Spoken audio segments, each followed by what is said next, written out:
everyone to This is Recruiting, a series that's focused on helping tech recruiters and HR professionals from around the world find actionable insights and tips from fellow recruiters on taking tech recruiting to the next level. I hope you're all staying safe and I hope you all are taking good care of yourself.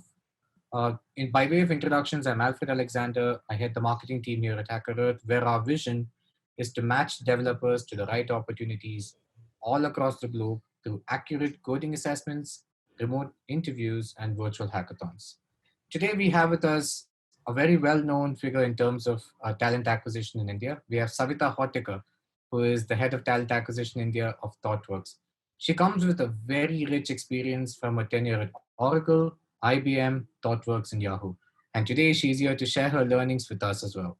Welcome, Savitha. How are you doing? I'm doing fine. First of all, thank you so much, Alfred. It's wonderful connecting with you again. And thank you for inviting me to this series. Yeah, looking forward to talk. Great. Fantastic. So, Savitha, why don't you also tell us a little bit about yourself and your role at ThoughtWorks? And probably you could mention about how things have changed uh, after COVID as well. Yeah. Right. So, yeah, my name is Savitha. I head up recruiting for ThoughtWorks. I joined ThoughtWorks about 5 years ago. It's a journey of about 5+ years. Prior to that, I've been working mostly in tech recruiting space, right from Oracle, IBM, and then Yahoo. So I have close to about 20 years of experience now in talent acquisition. And when I started recruiting, it was literally the dinosaur age where we used to look at hard copies of CVs. And then recruiting has come a very, very long way now with technology enabling recruitment. And that's been my passion as well, to look at how technology can help recruiting and help enable recruiting. So yes, it's been a great journey, and I'm consider myself fortunate to have worked in many companies and learned a lot from people as well. And yeah, looking forward to um some more time in recruiting and doing more and sharing my experience and knowledge as well. To your question on how recruiting has been impacted, I think from insisting that we always want to meet a candidate before making an offer to going 100% remote, I think we have gone to the pendulum has swung completely on the other side now. But I do see that there's been, COVID has been very transformational, I should say, in changing the way we are looking at candidates or hiring or recruiting itself.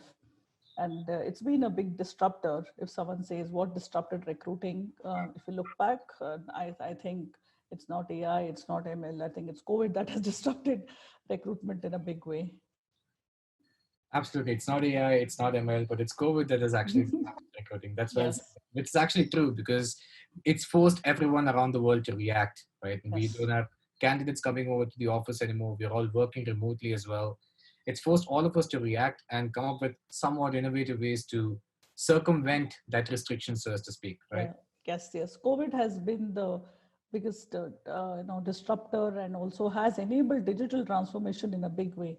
Companies with never thought of digital transformation are thinking about it seriously now. Absolutely. Absolutely. Well, it's great to have you on this episode, Savitha. And the topic for today, which we'll be discussing about, is the use of AI in tech hiring. Yeah, It's a bit of a cliche. Sometimes a lot of people use the word AI for all the wrong reasons, right? And some folks even use the word AI in scenarios where the term AI should not even be used. right. But since you've been in tech recruiting for a long time and you do understand the nuances of uh, artificial intelligence in tech hiring, you definitely are the best person to kind of give an insight as to how AI would definitely be in a position to impact tech hiring going forward. So, stepping right into the questions that I had. So, how do you see AI impacting tech hiring, and what is the future of AI when it comes to tech hiring? Yeah, so AI has already impacted tech hiring, and there are emerging technologies like artificial intelligence or data sciences and robotics, which have a huge transformational potential when it comes to actually influencing the whole recruitment cycle or the processes.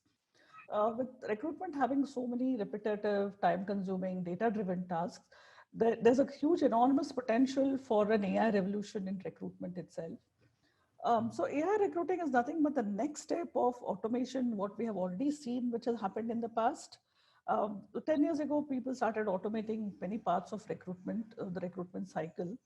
And now this traditional automation had its own limitations, but with the use of ML and AI, and especially and also NLP, there's a large amount of complex unstructured data can now be can be crunched by these machines, and that's how AI has made its way into recruiting.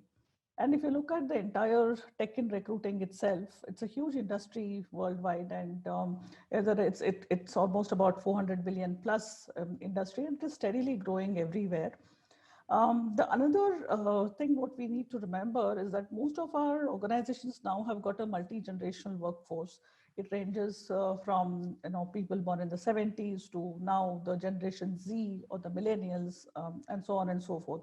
And there are other things, parameters like we have to think about gender diversity. We have to think of hiring from LGBTQ communities, of how do you bring back women from a career break, and how do you look at older workers, people who have retired, how do you want to bring them back to work? And also from hiring from different parts and regions of the country, of the world, right? So technology helps in doing all this. It's a great enabler for recruitment, and I do see a great potential for AI to go much more bigger in in the space. Got it, got it. So, can you also talk a little bit about how the recruitment funnel in ThoughtWorks looks like? So, how much of this process that you currently use uses AI? Yeah. So in ThoughtWorks, we are predominantly using AI mostly in the sourcing space. So sourcing is one place, and that was once part of the recruitment cycle that got disrupted first. There were a lot of tools that came into existence right from the time when Intello, we have heard, most of the people have heard about it, and then we have Belong and other tools in the market now. With that so we are using mostly in the sourcing space because we get hundreds of resumes. We have so much of data lying in IATS. How do you do the candidate rediscovery, and how do you bring back those people back into your pipeline?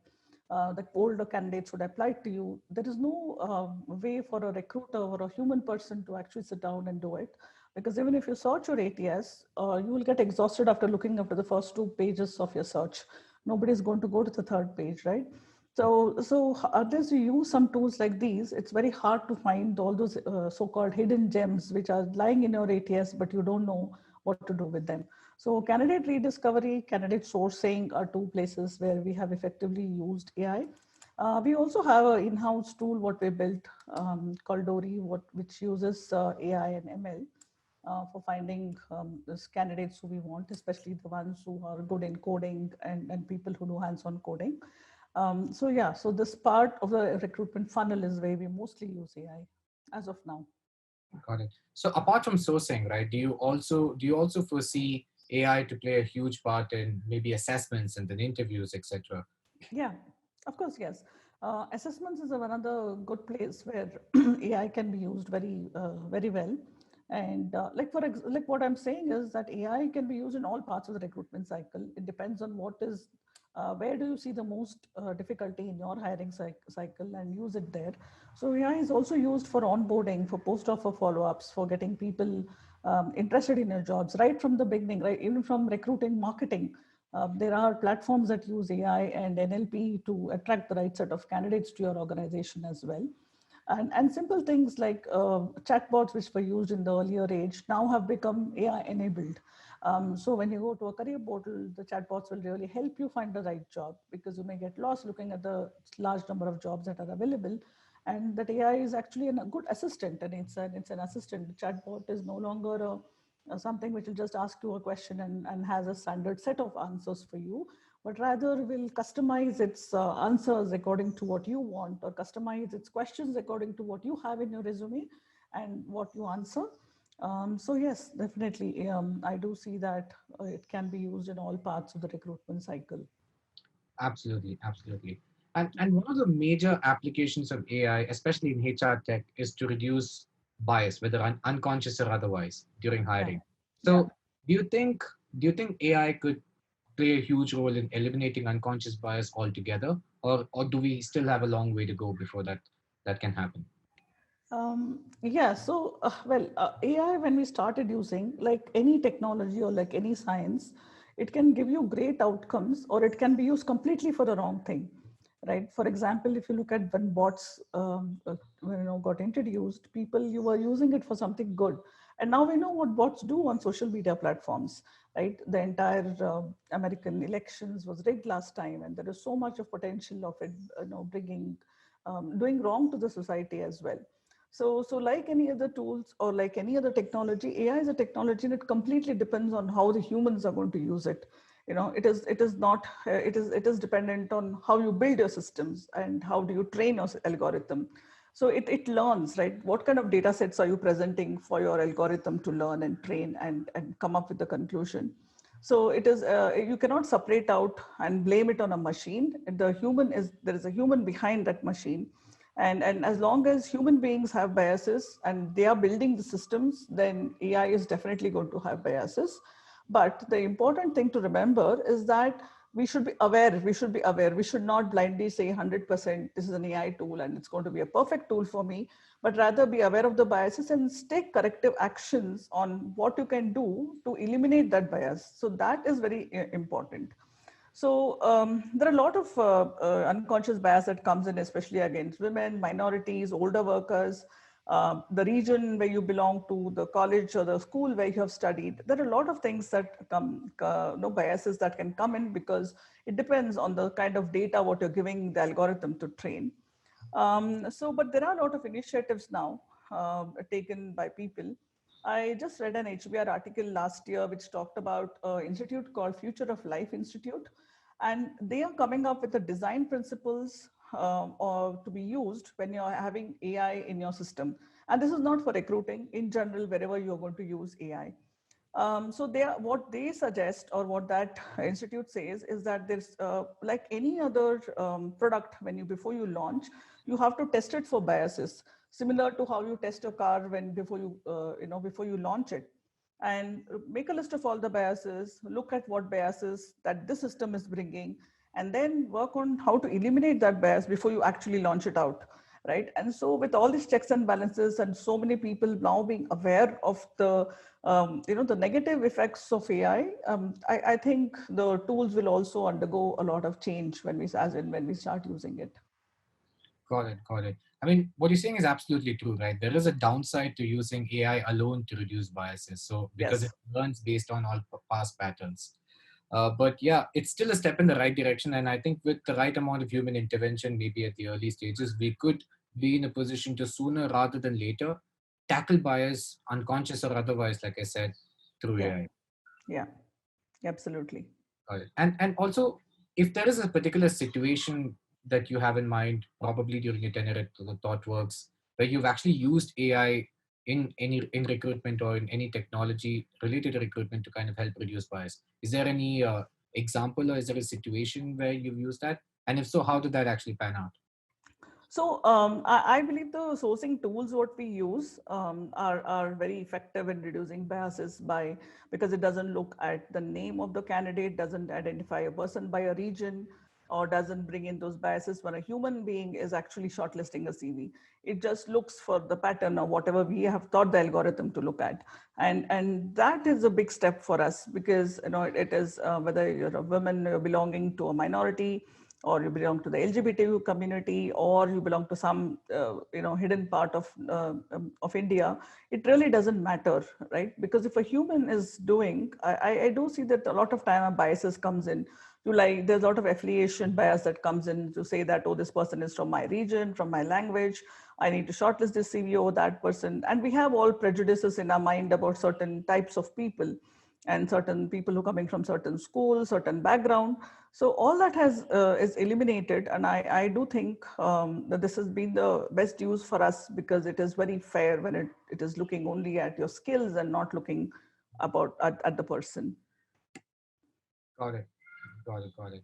So there's also a contradictory view on using AI in hiring, stating that it probably lacks personalization, that human touch, so as to say, right? So it's evident that using AI will definitely reduce the amount of personalization that's required in finding that great candidate. So what's your take on that? Is that human touch really still required, or do you think that AI will kind of aid more personalization, or will it actually hamper this entire initiative? Will having that human touch be the key to kind of finding those great candidates, or do you think AI is going to be in a position to kind of take it completely and run with it? Yeah. So like I always say, technology is an enabler of recruitment. It is not meant to replace the recruiter.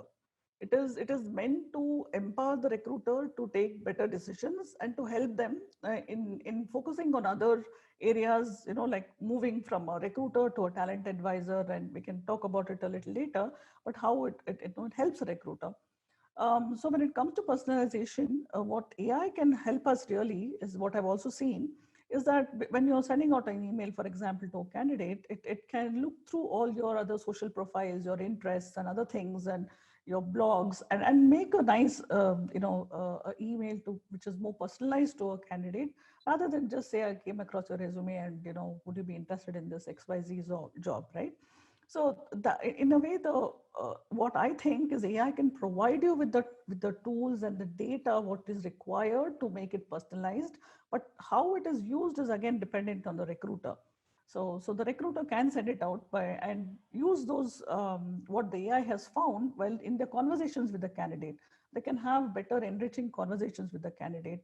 So when you're screening a candidate, you can start by asking, "Oh, I read about your blog the other day, and then I see that you've recently got an award. I can see that you have published so many things on GitHub or Stack Overflow, or you are very active on Quora." That's a better way of conversing rather than say that I came across your CV and would you be interested in your job. So I just think, like I always say, it's an enabler and it is not a tool or an end result, goal by itself, that it's going to just magically give you all the candidates by writing some nice emails Got it. or anything else. I'm just giving an example of an email. Yeah. Yeah, got it, got it. And that's actually true. So it's an enabler. It's not really meant to replace Yes. a A human. recruiter. Yes. It is not meant to replace. Yeah. Absolutely. But the point that you brought up in giving a lot of context as well, right? I mean, we tend to look at CVs and we say, okay, it's just another CV. You look at experience and you start talking with that experience alone, understanding the whole ecosystem that a candidate is coming from, Correct. right? I mean, that would definitely add a lot of value to that conversation. You will eventually end up getting the best out of the candidate as well, because he or she is going to feel right at home Yeah. and Yeah. have that conversation. Absolutely. You will get the candidate to your recruiting table at least by being a little more personalized and taking more interest in what they're doing. Absolutely, absolutely. Okay, simple question, or rather a question with a future outlook. How do you think AI is going to change the role of a tech recruiter? So it's going to make our lives better. I do remember the old days when we used to wait through hundreds and hundreds of resumes. And when I was doing my hands-on recruiting, LinkedIn had just launched, and then we didn't have LinkedIn. There was only just a couple of job portals. Then it used to be very hard. I mean, it was a very labor-intensive job, I should say. You spend hours and hours sitting in front of a computer, finding the right candidate. But what AI has done really right now, or all the tools, what has done is that it has made the life of a recruiter easy by automating all these repetitive, monotonous tasks. And it also helps, like I said, right? There's a lot of unstructured data lying in your ATS or applicant tracking systems, and it'll help in analyzing and bringing you the right set of candidates to you. So what the recruiter can do now is focus on the other human elements of your recruitment, which is candidate, experience, candidate engagement, candidate experience. Those two are going to be the real game changers. Like if having these things sorted out, that you give a good candidate experience, you have a good engagement with candidate, and also your stakeholder management with who you're working. A recruiter's job is very, very complex, and then how you effectively use your time is very important. So all these repetitive, monotonous 60% of your work, if it's automated or you have somebody helping you or like a technology helping you, then you focus on something else. So recruiters these days are no longer pen pushers or order takers or like doing a postman job or just pushing the CV from one inbox to another inbox, but rather they are more moving towards becoming talent advisors.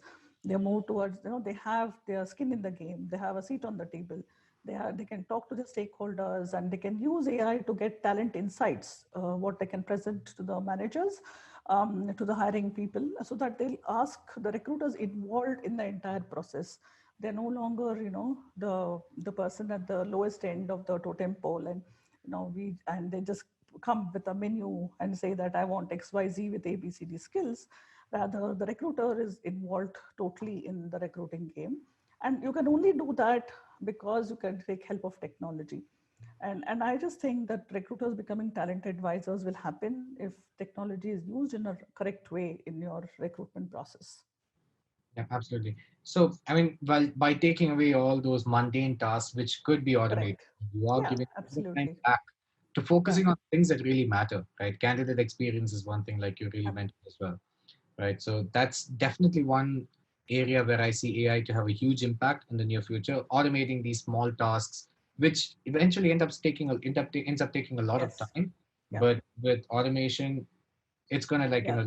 leave that to the bot, right? You're gonna have a lot more time to focus on the things that really matter, Yeah. Yeah. right? Yes. And as a recruiter yourself, what are some of the top tools that you would recommend to fellow recruiters, especially in terms of automating some of those mundane tasks that we spoke about, or any other AI based tool that would definitely make the life of a recruiter a lot more easier? Yeah. So based on my experience and what I've used in the past, I would recommend for sourcing, there is Entilo, there is belong.co, that is really good. And for candidate rediscovery, there's a tool called Param, which is slightly new one in the market, but has a great potential. Then there are tools what I've not used, but I've seen the demo and I think are really good. Textio is one such AI tool which helps in gender neutralizing your job descriptions. Then there are chatbots or assessment bots like Maya and Olivia, which help in assessments. And then you also have a platform called Telemetry, which is more used for recruitment marketing. These are good tools which I've seen used by many organizations, and some of them I've even gone through a demo of them, and I think are good. Got it, got it. Yeah. So one other question that I wanted to really ask is on bias alone, right? I know we spoke about bias before, but I just wanted to bring something else back up again, right? So we go a long way these days to kind of remove the whole gender bias from job descriptions, uh, and even at other places for that matter, right? But there's a lot of other factors that could lead to bias. One of them being localization, like you just mentioned, right? But also on stuff like pedigree or uh, where this person's worked in the past, etc. Right? So do you think there are enough steps taken right now to kind of have a very objective way to assess candidates versus having to deal with personal information to start with, right? I mean, you look at someone's name, you look at their history, you look at their resume tells you where they've worked, where they've studied. Do you think for tech roles as well as for non-tech roles, there's a way for us to kind of move away from having to look at a resume to start with, right? And then go directly into analyzing ability, analyzing skill more objectively, so that you get a very objective idea of whether a candidate is suited for a particular job or not, rather than a biased one. So do you think we are getting to a position wherein we can do that already, or are we still a long way off? So if you want to use a machine to do that, then I think it's going to take time. But we should, like I said, we should always remember that it's the humans who are giving the data. It's the humans who are actually making these tools. So one of the important things what everyone who's in the recruitment industry, whether you're a hiring manager or a recruiter, should remember that be aware of unconscious bias. All of us have unconscious bias, right? We cannot help it. It's because of your experience, your all the things that have gone in happening in your life that gives you, and all of us are biased in one way or the other. We cannot we cannot eliminate it. So one of the important things what we need to do is interviewer training for recruiters as well as for the hiring managers or the hiring panelists, because you need to be aware. So in unconscious bias, they say that you're not responsible for your first thought, but you're responsible for your first action, because your first thought is going to come from what you have, the internal biases you have. So you don't have to action your first thought at this as soon as as you get it, but rather step back and say what action should I take. So being aware that all of us have unconscious bias is the very first step for eliminating biases when it comes to recruiting. So while we use all the tools, like I said, in all our interviewer trainings, what we do in ThoughtWorks, and I would also recommend it strongly for anyone who is listening to it, that going through an unconscious bias training and being aware of this is very important. And once you're aware, then irrespective of what your tool does or tool shows, you will be able to eliminate that, right? So yes, if you want only a tool to eliminate it to a certain extent, definitely AI can help. But then when you get the CV, you are going to, like, for example, you can present a resume without the name of the candidate, or you can do blind code reviews, as they say. Like you submit the code for, for evaluation without showing the person's name or background. We just submit the code. So the blind code reviews help in tech recruiting.